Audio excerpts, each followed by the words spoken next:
काका, आज बंगले पे कार्यक्रम था, क्या उद्देश्य था ये कार्यक्रम का? उद्देश्य एक ही था। बहुत दिनों से जब मंदिर में अपन जाते हैं तो मंदिर में जो पुजारी होते हैं तो उनके पास काम कम होता है और वहाँ दान धर्म की पेटी भी होती है, उनको 2 पैसा वहाँ पे मिलता है। लेकिन मंदिर के बाहर जो झाड़ पोछा लगाने वाले, झाड़ झूड़ करने वाले, ये मुफ्त में करते। कुछ ग्राम पंचायत उसको 2 पैसा देती है पगार, नहीं तो देते भी नहीं। लेकिन बहुत सारे मंदिर में ऐसे गरीब बांधव है, माँ बहन है, कि वो कुछ रुपया भी लेते नहीं, मुफ्त में मंदिर के बाहर की खिदमत करती, सेवा करती, साफ सफाई करती। इसीलिए एक ऐसे ही गिरजा माए बोल के चंदनपुरी में माए थी, वो वहाँ पे साफ सफाई करती थी। उनकी तमन्ना थी कि मेरे पास पैसे तो नहीं है लेकिन मैं यात्रा को जाना चाहती हूँ, जेजोरी के खंडोबा को देखना चाहती हूँ। ऐसे उनके सुनने के बाद जैसा उधर हाज को ज़्यादा, उम्रा को ज़्यादा महत्व है, पुण्य का महत्व, वैसा इधर भी काशी, अयोध्या, नेपाल, काठमांडू, ऐसा जगन्नाथपुरी, ऐसा 4 धाम का महत्व है। तो मैंने सोचा मेरे पिताजी की, माताजी की तो यात्रा हो गई है उनके दम पर, लेकिन उनकी सेवा करने का तो मौका मुझे नहीं मिला, ये मौका लेना चाहिए। तो इस वास्ते, इस हेतु से और उदात्त भाव से मैं या अपने मालेगांव के जो कीर्तनकार है तालुके के, सर्वसामान्य कुटुंब के, उनको और मंदिर को बाहर साफ करने वाले सर्वसामान्य कुटुंब के माता बहनों को, भाइयों को मैं ये 2 धाम की यात्रा के लिए भेज रहा हूँ। काका, और कितने लोगों को भेज? अभी नाम आए कि इस महीने में भेजने वाले 50 लोगों को भेजने वाला हूँ। एक का कम से कम 25-30 हज़ार रुपये खर्चा है। स्लीपर कोच VIP प्रवास में उनको भेजने वाला हूँ।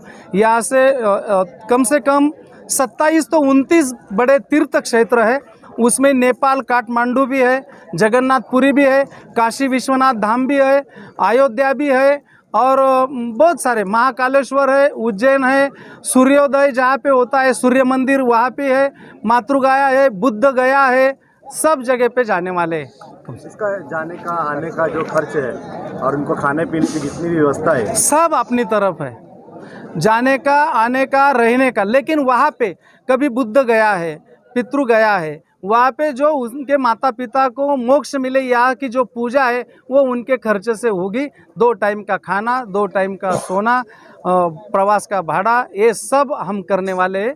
खाली पूजा पाठ का पैसा उनको खर्चा करना। अच्छा, शफीक भाई ने मस्जिद के बाहर जो परम भाग्य होगा। राम रहीम तो एक ही है, सबका मालिक एक ही है। मैं और मेरे राजा ने, छत्रपति ने जैसा जाति धर्म देखा नहीं वैसा मैं देखता नहीं। राम रहीम एक ही मान के मैं सबकी गरीब की खिदमत करता हूँ।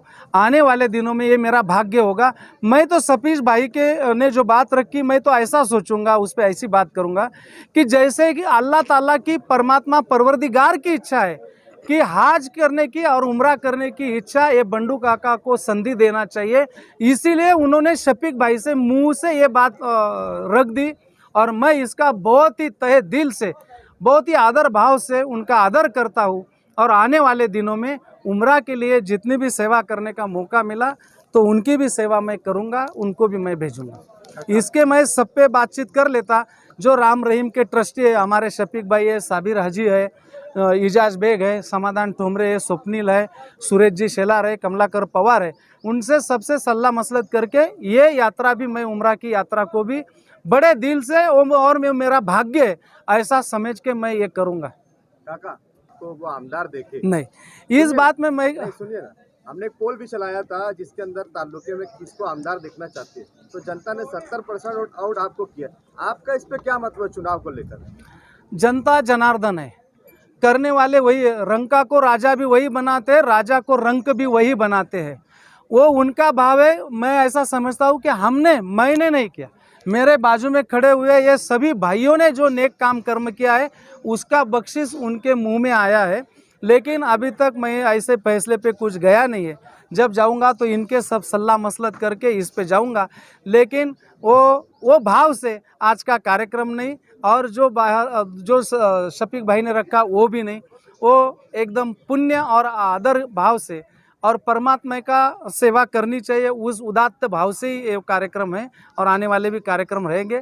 आने वाले दिनों में देखेंगे उसके बारे में क्या करना क्या नहीं करना, सोचेंगे। काका, तीर्थ स्थल पर आप भेज रहे हैं, हिंदू धर्म के अनुसार काफ़ी पवित्र माना जाता है। बर बहुत से ऐसे मराठा समाज के लोग हैं जो नहीं जा पाते, लेकिन आपको एक सौभाग्य मिला है कुछ लोगों को वहाँ पर भेजने का। तो इसको लेकर क्या आपके दिल में है, कितना आप खुश हैं? मैं तो बहुत खुश हूँ। नेक और पाक काम करना ये किसी के हाथ में नहीं है, उसकी मर्जी रहती है। आज वो काशी विश्वनाथ में जो लोगों को भेज रहा हूँ तो भगवान को, शिव को उनको बुलाना आता। वो खुद तो नहीं आते, किसी के भी माध्यम से आते हैं। जैसे आयशा नगर में आग लगी, अल्लाह को उनकी खिदमत करनी, हेल्प करना है, वो खुद नहीं आते, कैसे भी हमारे जैसे नेक बंदे के हाथ में और दिमाग में ऐसी सोच दे देते और काम कर लेते। ये कोई करता नहीं, ये ऊपर वाला और भगवान और महादेवी ये काम कर लेते हैं। उन्होंने ये काम उनको करना था, जिनको जाना है, जिसका सिलेक्शन होगा उनको बुलाना है उनको। लेकिन वो बुलाने के लिए मेरे माध्यम से वो काम कर रहे हैं, ये मेरे लिए भाग्य है। रहो या उधर के रहो, हम लोग उनको लाकर वहाँ पर उनका इलाज करना शुरू करेंगे, क्योंकि सहारा हॉस्पिटल के अंदर अनेक लोगों की मृत्यु हो रही थी। आप लोग खुद देख रहे थे कि कोई बच्चा अपने बाप के नजदीक नहीं आता था, कोई बेटी अपने माँ बाप के नजदीक नहीं आती थी। नांदगांव का एक मामला ऐसा है, हम लोगों की आंखों के सामने की बात है कि मेरे एक दोस्त है, वहाँ के शिवसेना के कारपोरेटर थे, उन्होंने मुझे कॉल किया, शफीक भाई एक हमारा पेशेंट है और उसका एक लड़का जो है वो अमेरिका के अंदर है और एक लड़का यहीं पे खेती बाड़ी करता है, तो आज ही है वो, अगर तुम बोलेंगे तो हम उनको तुम्हारे मालेगांव में इलाज के लिए भेज देते। हमने यहाँ से एम्बुलेंस भेजी, हमको लगा कि उनके साथ में उधर से कोई आएगा उनका काम करने के लिए, लेकिन उस वक्त तो उनके साथ कोई नहीं आया। हमने एम्बुलेंस भेजी, हमारे सत्तार भाई ड्राइवर थे, उनको भेजा, उन्होंने जाकर वहाँ से लेकर आया आज ही को। मैंने उनसे पूछा कि उनके साथ कोई नहीं आएगा, तो उन्होंने उनके साथ कोई नहीं आया।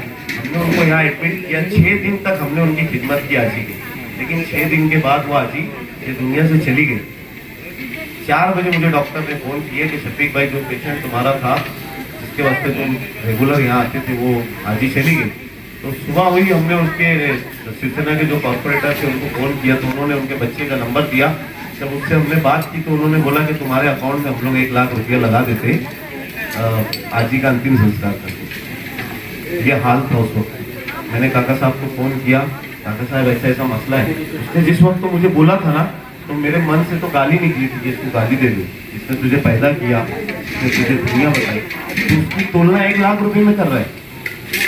मैंने उस वक्त काका साहब को फोन किया, काका साहब आए, हम लोगों ने हमारी टीम को ले जाकर और उसका अंतिम संस्कार किया। ये हाल था उस वक्त।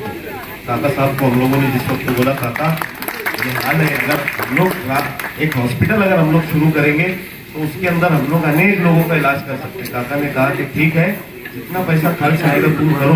हमने बॉम्बे जाके वहाँ से पूरा सामान हम लोगों ने उठा के लाया।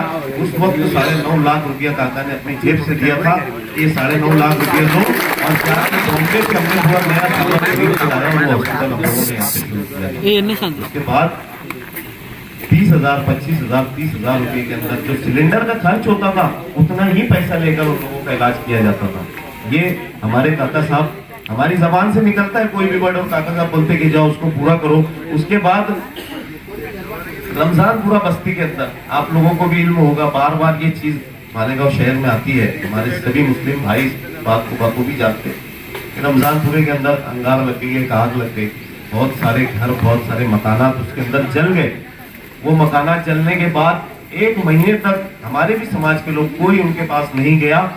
जाते थे, फोटो निकालते थे, वीडियो बनाते थे, और वहाँ से जो थोड़ी बहुत मदद करनी होती थी वो करके निकल के आते थे। लेकिन काका साहब ने उस वक्त दिलेरी बताकर 14 लाख रुपया उन लोगों को ले जाकर मकान बनाने के लिए दिया कि तुम 1 महीने से यहाँ पर टाट का घर बना कर रह रहे हो। ये पैसा हमारी तरफ से हमारे समाज के लोगों को ले जाकर उन्होंने वो पैसा दिया, और देने के बाद उन लोगों को मकान बनाकर दिया। ये काका साहब के काम है। काका साहब ने जिस वक्त एक दोस्त ने उनके सिर्फ बैठकर एक जबान से बोल दिया था कि काका लोगों के बच्चों की बारात हेलीकॉप्टर से जाती है, प्लेन से जाती है, तो काका साहब ने बोला था कि तेरे बच्चे की शादी करनी है, तो बोले हाँ। बोले ठीक है, अपन तेरी बेटी की बारात हेलीकॉप्टर से लाएंगे। हम गए थे, गढ़ के ऊपर गए थे हम लोग, वहां से गए काका के साथ, हम लोग भी हेलीकॉप्टर से बैठ के वहां से इधर तक आए थे। ये काका है, काका के जितने काम अगर हम लोग आप लोगों को गिनाए ना उतने कम है। काका ने टैंकर का बंदोबस्त किया, काका ने क्या नहीं किया। काका से हम लोग बोलते कि काका तुम क्यों इतना पैसा खर्च करते, तुम्हारी हलाल की कमाई। तो काका ने बोला कि मुझे यहाँ पे शांति सुख मिलता है। यहाँ पे मेरे को इससे कोई लेवल बदलनी चाहिए, मुझे राजकारण नहीं करना है, मुझे सियासत नहीं करना है। जब वक्त आएगा देखेंगे। अभी काका ने हमारे सामने कई करोड़ रुपया ऐसे नहीं काका, ये है वो चीज है, हम लोगों को यकीन है ना, हमने देखा है करोड़ों रुपया जो आदमी 9.5 लाख रुपया 14 लाख रुपया दे सकता है, ये 7-8 काम तो हमारे पास ऐसे है जिसका 1 करोड़ रुपया हो जाता है। मैं यहाँ पे आपकी तारीफ करने के लिए खड़ा नहीं हुआ हूँ, जो सच्चाई है वो बताने के लिए मैं लोगों के पास खड़ा हुआ हूँ। काका ये तुम्हारे काम है, तुमने बोला ना कि हमको राजकारण नहीं करना है, मुझे मन से सुख मिलता है यहाँ पे। तो वक्त लगाने वाले तो बहुत मिल जाते हैं, लेकिन पैसा लगाने वाला आदमी जिसके पास दिल होता है ना, वही आदमी सच्चा हीरो होता है। तो काका आप सच्चे हीरो हो।